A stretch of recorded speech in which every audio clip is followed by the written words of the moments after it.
we've made it obvious some of the big culprits that people want to be on the lookout and avoid, things like processed foods, sugar, carbohydrates, which are basically a synonym for sugar. But for somebody who wants to take on what we're talking about here and adopt a ketogenic diet, how do they start? First thing is to talk to your physician, right? Talk to your GP and let them know this is what you plan to do and why. And if they're not supportive, honestly, find another GP, because if they don't know by now, they should. That might not always be an easy thing to do, but it's sort of, and it's a hard statement to make. But yeah, find a new GP if they're not willing to support you in this, because there are things that should be measured and monitored and so on. And then, in terms of the practical steps you take, I'd say the first thing is to make sure you're well hydrated, drink lots of water, and just like try and get sugar out of your diet. Sugar's the biggest culprit to me, like sucrose, table sugar. Get that out of your diet. And you don't need it. And there are some good, alternative sweeteners. I don't like artificial sweeteners, like aspartame or sucralose. They're all basically poisons of one form or another. But there are alternate sweeteners there that are natural, that are good. And you don't need a lot of it, because as you adapt to a ketogenic diet, you kind of lose your sweet tooth. You don't need it so much. You start craving things like grass-fed butter, and you want to eat it like cheese, and you can. That's the wonderful thing. So in terms of the carbohydrates, the high glycemic stuff out next. So the sugar out first, then the bread, bagels, rice, pasta stuff, because that's pretty high glycemic, and it means it's easily absorbed, which means it really helps your blood sugar rise rapidly, which causes a big insulin bolus to be released. And for sure, processed foods, and by the way, processed foods that are anything in a package is probably not very good for you. And if it's in a package and it says Nutra or healthy, it's probably not. Sorry, but it's probably not, because they can make those claims without really, because it's food, it's not a drug, so they can kind of make those claims without having any evidence for it. So ignore that. Just look on the label and look at the carbohydrates, and if it's got a lot of carbohydrates or a whole bunch of stuff in it that you can't even pronounce, or any trans fats, I think those are pretty much out of the food system now. Don't eat that stuff. And then the other one would be seed oils. Seed oils are, we have saturated fats, which there's plant saturated fats like you get in avocado and so on, which are good. Saturated fats are solids at room temperature. So butter, animal fat, that sort of thing are saturated fats. They're totally fine on a ketogenic diet, because they only exacerbate problems if you already have a high glycemic load high glucose load in your bloodstream. In the absence of that, which on a ketogenic diet it's low, you can have all the saturated fat you want. So, for instance, I've been sipping on my tea here, which is with full fat whipping cream. I try and get fat wherever I can, and saturated fat's fine.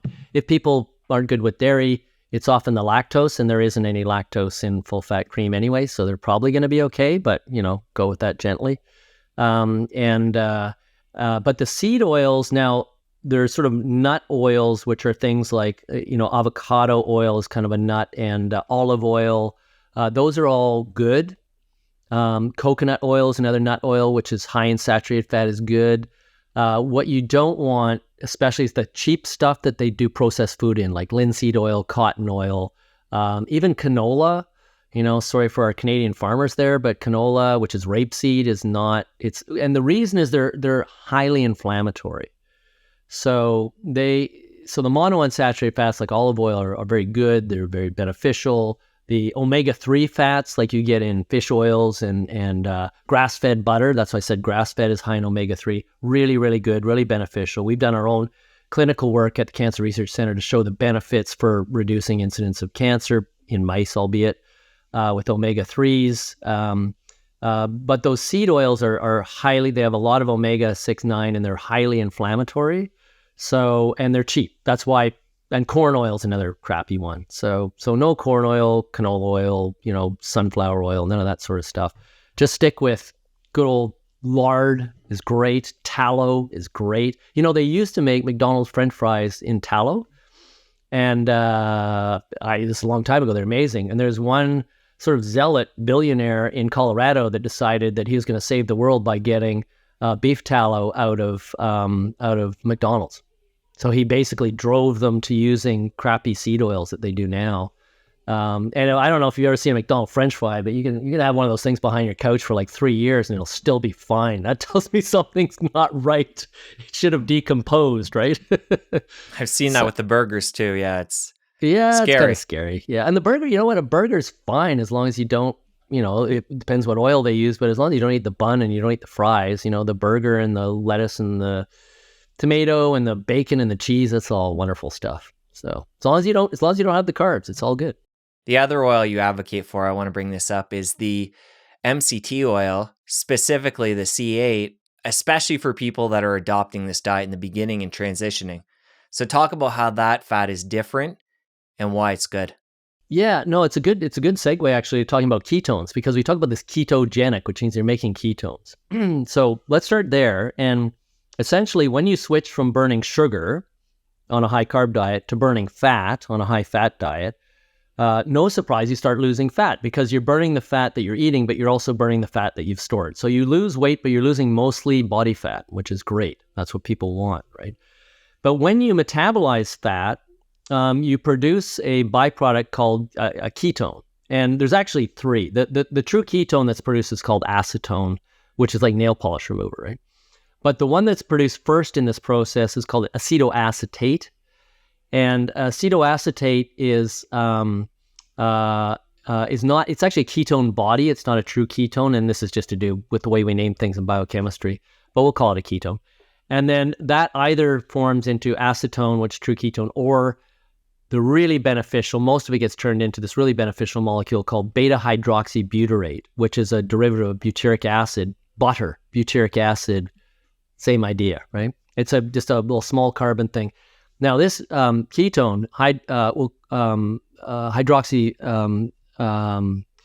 butyric acid, is like a super molecule. It's a signaling molecule. So it works like a hormone. It's an energetic molecule in that it can be burned in cells for energy. And it also changes our metabolic systems to promote more fat burning as opposed to sugar burning. So beta-hydroxybutyrate, or BHB, we can call it BHB if you want to shorten the name for folks. Interestingly, we thought, and probably many people think, well, your brain can only use glucose. That's why you have to eat glucose. Not true. And since the 60s, we've known that the brain actually not only uses beta-hydroxybutyrate, but prefers beta-hydroxybutyrate. And it can get into the brain cells. It doesn't need a pump like the glucose does. It does need a receptor, which ironically is also called an MCT receptor, but it's not the same thing as the medium chain triglycerides. Just that's an abbreviation for that. Goes down its concentration gradient. It flows right into brain cells where it's preferred to glucose. And it has less oxidative stress and therefore less inflammation. Before we move forward, just to clarify, because I've gotten confused on this in the past. Yes, the brain prefers BHB, but it still burns glucose at the same time, if I'm correct. Is that right? Yeah, the brain is really active. Like right now, we're not very active. Our brain is not much. It's a pound and a half of fat that's consuming about 20% of our energy. So it's a really energy hungry system that can't use fats and can't use proteins. So that's one of the reasons our bodies are so sensitive to maintaining a base level of glucose. But you can replace that basically one for one with beta-hydroxybutyrate. And I know Dom D'Agostino has been on your show before, and Dom is actually, I don't know how he got the ethical review, but he did it to himself. He's like super ketogenic. He basically got his ketone levels up and brought his insulin level down almost to zero. His blood sugar level down almost to zero. Now, any of us, when it drops below about 3, would start getting kind of dizzy and cranky, and at 2, we'd probably start passing out and we'd go into a coma and die. But I think he got it down below 1, and he was totally awake and alert because he had a high ketone level. So it trades off. And in your brain, you can burn both, but it will selectively burn the beta-hydroxybutyrate preferably. And the benefit there is you have a an energy source that takes less oxygen to burn and creates less oxidative stress in the tissues. And remember, Alzheimer's is an inflammatory disease. So as a little aside, my friend and colleague Stephen Cunnane at University of Sherbrooke has been studying using MCT oil. So this is medium chain triglyceride oil. We'll go back to that in a minute. But what that does when you ingest it, it goes directly to your liver and it's turned 100% into beta hydroxybutyrate. So it's basically getting ketone into your system. And with his Alzheimer's patients, he's shown that just 2 tablespoons a day significantly improves their cognitive function, all other things being controlled. So what we're seeing is a real response of the brain to the presence of the ketones as a preferred fuel, improving its function. I wouldn't say a cure or, it just makes things better though, which of course, when you're losing cognitive function is important. Question for you before we move forward then, just to make sure I'm clear on that. So when somebody is in nutritional ketosis through diet alone or having something like an MCT oil, they have ketones in the body. The brain prefers those. When the brain is burning those, is glucose still part of that picture and fuel source? Or do the ketones fully replace that? It's, the Krebs cycle thing. They work into different aspects of the Krebs cycle. So one doesn't interfere with the other. It's just that your brain cells will prefer one to the other based on how easy it can get in, its ready supply. I mean, think of it as it's a big, complicated, colossal city, and you're just grabbing whatever's, you see a whole bunch of options, you grab whatever you think is best first. So they're both part of the energy production. Yeah, you don't shut off glucose metabolism by increasing your beta hydroxybutyrate, but your brain can, we can't do these studies anymore, these starvation studies with people. Did them in the 60s, sorry, you can actually get your ketone levels up where they represent about 80% of the total metabolism of the brain, which is pretty cool. So that's one aspect of that. So the MCT is medium chain triglyceride. This is a coconut oil derivative for the most part. And the C you were talking about, C8, so it's how many carbons are in that chain for that triglyceride. So medium chain means they're not really short, like 2 or 3 or 4. They're not super long, they're medium. So usually like a dozen or so. So there's C, 6, 8, 10, and 12. And I should remember what they're all called because I teach this stuff, but it escapes me at the moment. I probably need some ketones in my brain to freshen it up. But the C8 would actually be the best, but nobody can tolerate that stuff. You give people a teaspoonful of it, they'll throw it right back up. It's just you cannot tolerate it. C8 is completely odor-free and taste-free, and 100% of it converts into beta hydroxybutyrate. And you talk to Dave Asprey, I think he's got some good products out there that are pure. I've talked to Dave, and they pure C8. He didn't have it on his label. I said, well, you should put that on your label, and he does now. I don't know if because of me, but it's great. Then there's C10, which is pretty good. It's a pretty good anti-inflammatory. Some of it converts into beta hydroxybutyrate, but and then there's C12, which has almost none of it converts into beta hydroxybutyrate. And so there's these cheaper MCT oils that are mixes because they're less expensive, but the more purified forms, you should start with maybe a teaspoon a day because for, 1 in 3 people or so, they'll get some like digestive urgency, we'll call it, almost immediately. So you have to decide whether that's you. You'll adapt to that pretty quickly. But start with a teaspoon a day, and then, if you work up to a tablespoon a day, I think that's a good thing when you're starting to adopt a ketogenic diet, because most of these, you produce ketones every night, but most of these pathways have not been exercised as much as they should have been. When I say pathways, I mean, metabolic pathways in your cells. And so by introducing the ketones to it, you're telling your body, yeah, this is going to be a pretty regular part of our energy supply. So start upregulating those systems that can use beta hydroxybutyrate as a fuel. And, we're talking about that axis of illness and how people know.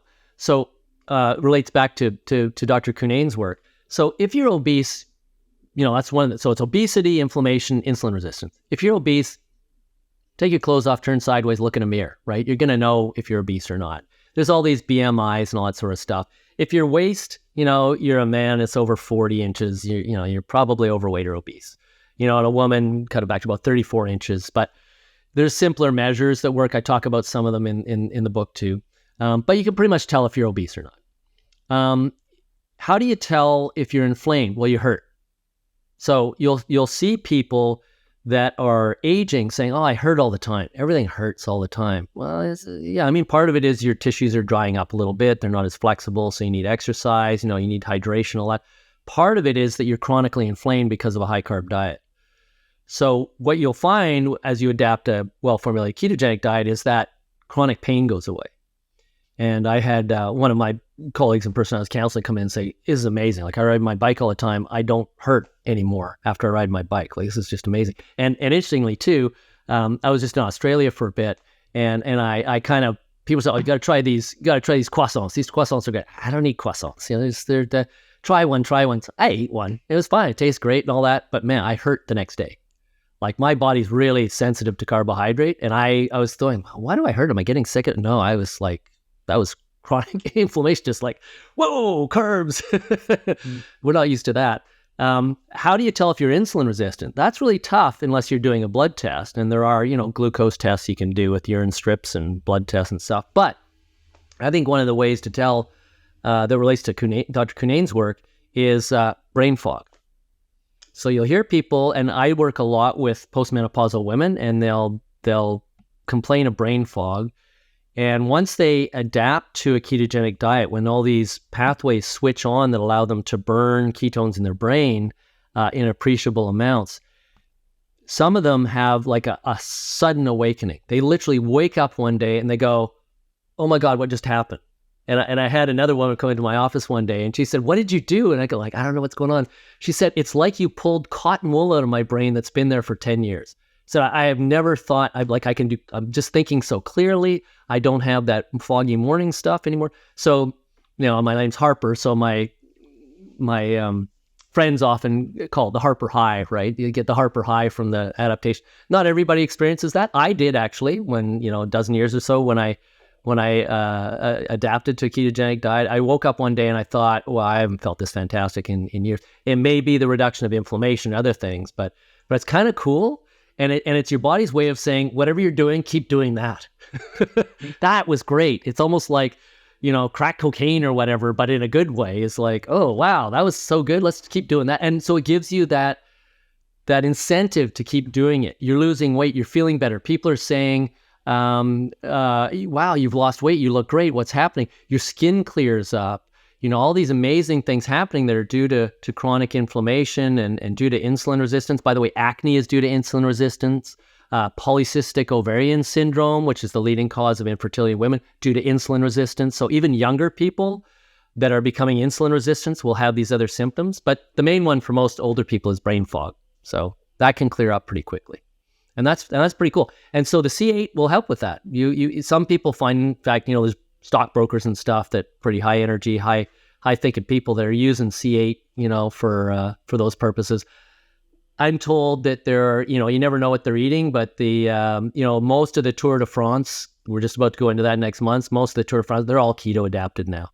And it's because when you're burning fats and ketones, you need a lot less oxygen to produce the same energy. And really, aerobic events are how fast can you get oxygen to your cells and how much do you need? So if you now switch to fat burning and you can get the same output with less oxygen, then you're going to have an advantage over I think Chris Froome was the first guy. He was like a nobody, and all of a sudden he won 4 years in a row. And what did he do? Well, if you ask the folks at Cambridge that were helping him out, they were actually producing ketones, that not just C8, but actual ketone esters that they're putting in his water bottle and stuff. So he was just like ketoned up. It's not very pleasant tasting, the ketone esters. There's also ketone salts that are in a lot of products, but you get a lot better benefit from the diet than you would doing the salts. But if you want to get ketones into your system and get it sensitized for adaptation, MCT oil is the way to go. You mentioned that Harper high, and it sounds like that's something people experience the way you explained it as they're transitioning to a diet like this. For somebody like you that's been doing it for years, producing ketones, having that as a fuel source for the brain on a regular basis, are you just in that phase all the time? Or are you just used to it and you don't really think of it as a high? I'm just trying to distinguish between like somebody transitioning and waking up feeling like the cotton has been removed from the brain versus somebody who gets used to being keto and how they're thinking day to day.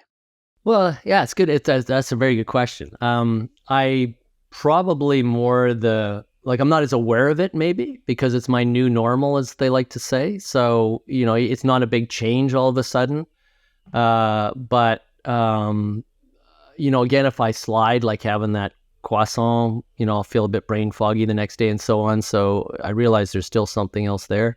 I'm in my 60s now. I'm pretty high functioning guy. I've got about 5 or 6 different jobs I do, including running a foundation, and I have my own public consulting business in the business sector. I was a director of innovation entrepreneurship at my university and a professor, and so my brain's kind of going all the time, and I'd like to think it's fueled up properly. So I don't know if I've got, because I'm a sample size of 1, so it's not science, it's anecdotal, but I would like to think that the fact that I take no drugs, I'm in, arguably perfect health. I get my annual medical every year and nothing changes. I should be dead, right? Because I've been eating like 60 to 70% saturated fats for like a dozen years, and I should be dead of a cardiovascular accident by now, but totally fine. All my numbers are totally normal. And I was about 27 pounds heavier when I started this, which is why I started. You know why I started, Jesse? I was sitting there,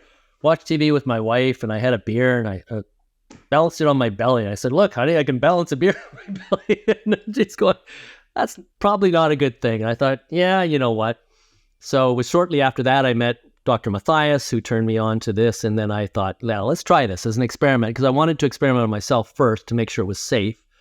So I did that, and I lost 27 pounds in the first, and I'm not a big guy. I was actually just pushing up against overweight. Certainly not obese, but I had a belly, and I was, 50-ish.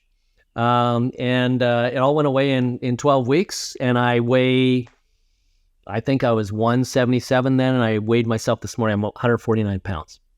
So yeah, I usually, between 149, 152, and that's probably just water, more or less, depending on how much I've been exercising. And it's just, so as long as you maintain it, that's the great thing about it. Remember I said, if you're obese or overweight, whatever you do to lose it, you got to keep doing that. So that's what I've done. I've just kept doing it. And as long as I keep doing it, my weight stays the same. So I don't really want to experiment with, if I went back to a high carb diet, would I gain weight again? Because to me, that's just getting that whole axis of illness started again. I don't want to do that.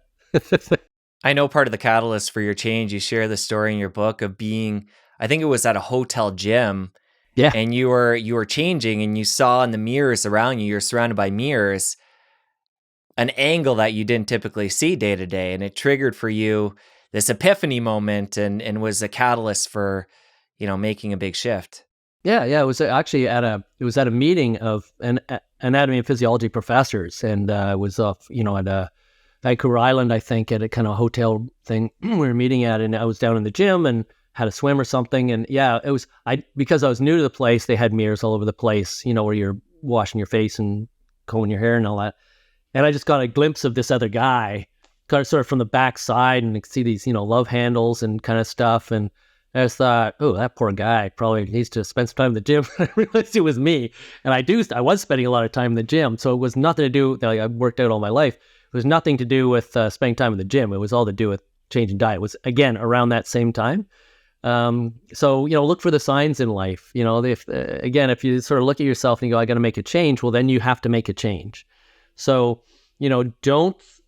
this is what worries me about the semaglutide and these new, diabetes management and weight management drugs is, I think what a lot of people want is they want to have the life they have now, which is probably not getting enough exercise, probably too sedentary, probably eating a lot of sweet, tasty foods that aren't good for you, probably drinking a bit too much. And they want the pharmaceutical industry to give them a pill they can take that'll make it all go away. And the pharmaceutical industry, no surprise, is obliging. Now, this isn't a pill. It's actually injectable, and you have to inject it once a week. This is the semaglutide, and it's expensive. Like in the States, it's $1,300 an injection or something. But it works, and it works actually by affecting those same satiety and hunger systems in your body, so you don't feel hungry. But as people say, another person I was counseling, as a physician, said, what's great about this diet? He's an emergency room physician. He said is I don't get hungry. Like I'm often on shift for 12, 14 hours. And if I take a break, it means somebody's not getting the attention they need. And I don't get hungry because you're moderating those hunger and satiety signals, and you're not depleting your glucose stores because you're burning fat all the time. So it's kind of having the same effect without having to inject yourself with a foreign chemical that is going to have side effects and cause negative. And those negative effects of semaglutide, by the way, you can go right on the site, Novo Nordisk, and the first thing it says is, this can give you thyroid cancer.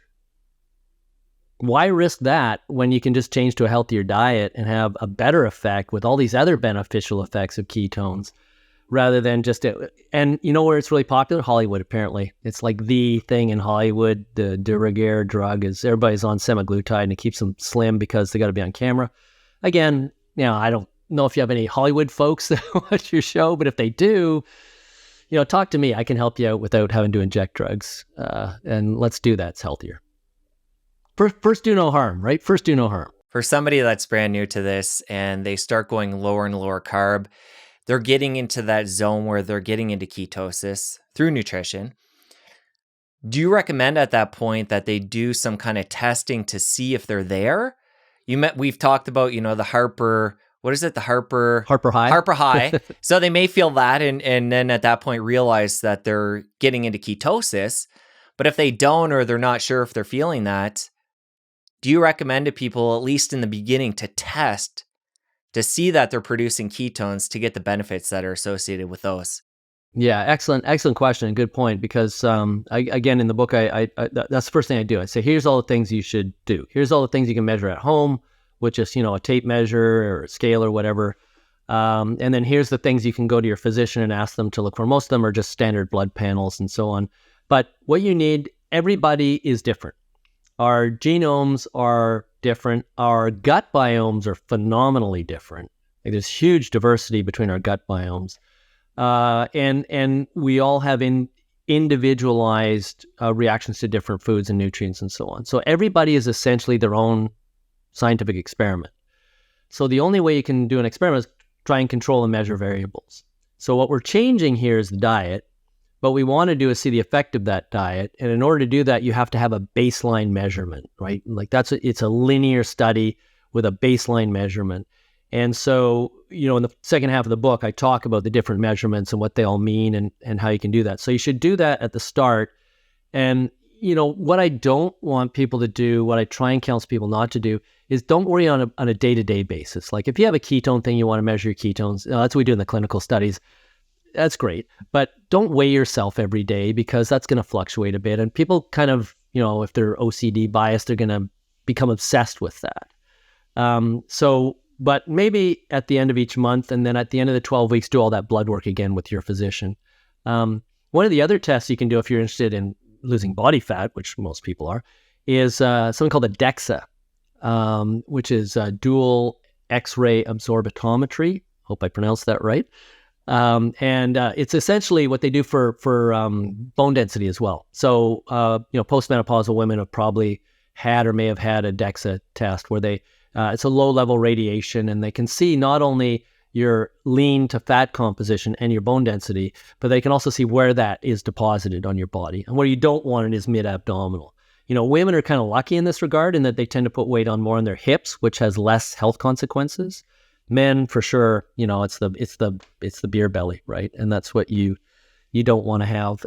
And so you can see where it's deposited, and that should change significantly over 12 weeks. I can't remember where I started, 20-odd%. I went down to around 12%, and then over time down to about 6 or 8% body fat.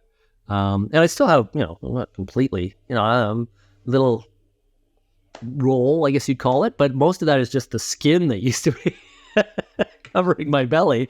And, I kind of look like an old cat, skin hanging down.